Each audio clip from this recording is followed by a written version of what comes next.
Raila Odinga pour ce qui est de l'élection de l'Union africaine est une plaie béante pour la diplomatie kenyane. Alors, Raila Odinga est une figure très importante dans la vie du Kenya et il fut Premier ministre au Kenya.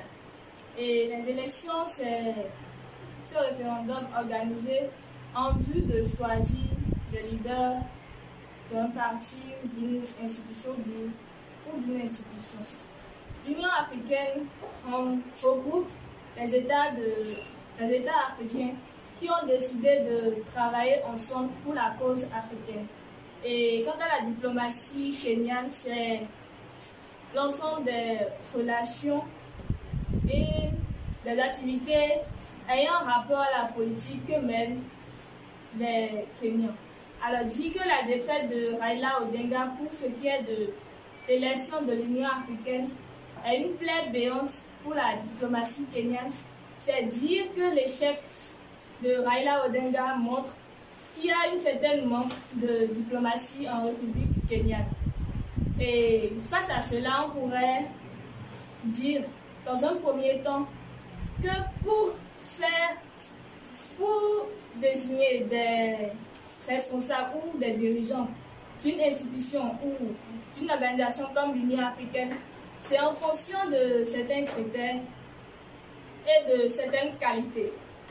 Alors, Raila Odinga en tant que personne a ses qualités et ses critères. Dans le premier temps, son échec pourrait être synonyme de ce manque des critères vraiment importants que doit avoir un leader pour être à la tête de l'Union africaine. Dans un second temps, son échec à ces élections montre aussi que celui qui a réussi ou celui qui a été choisi à sa place, à savoir le Djiboutien Mahamadou Issoufou, avait beaucoup plus le profil du bon président ou avec cette qualité que le sieur Raila Odinga ne disposait pas.